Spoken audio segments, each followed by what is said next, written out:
Now you have your niche. The next thing to do is to pick an actual product. From there, you can find the manufacturer to help you provide it. The important thing here is there should always be a clear synergy between your branding, your ethos, and your product. That is to say, you should have a real affinity with the product and be selling it as an extension of your mission statement.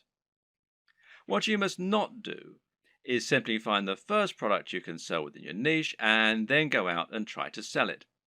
An example might be to create a fitness website, build an audience, and then sell a really basic protein shake that is already well known.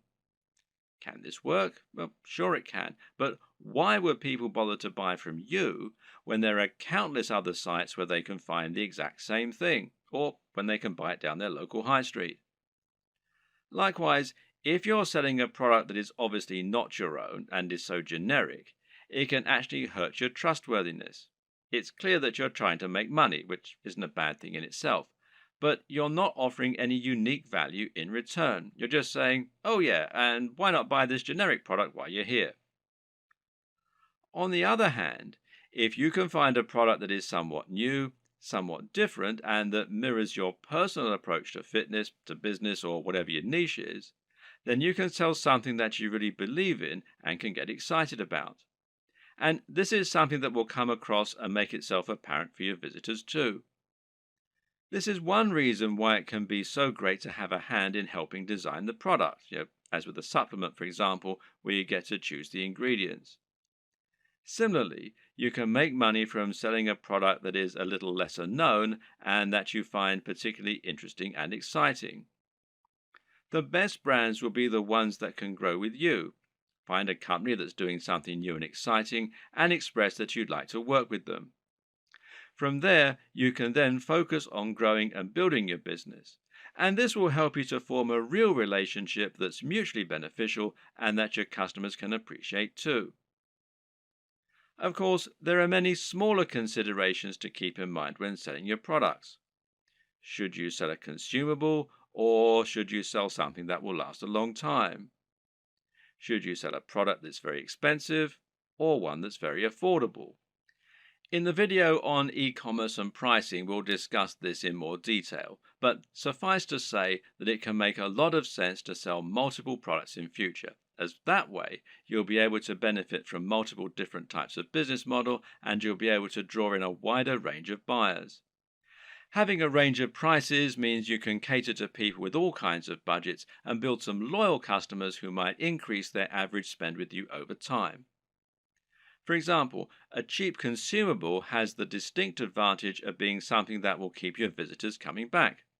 If you sell a protein shake, for instance, then your buyers will probably want this about once every month. If you provide a reliable service and appealing prices, then this is an excellent way to get repeat business and to have a recurring income, which in turn will be highly convenient by letting you make more concrete plans for your budgeting, etc. Another option is to run a box business. Now, these are businesses that sell selections of products on a recurring basis.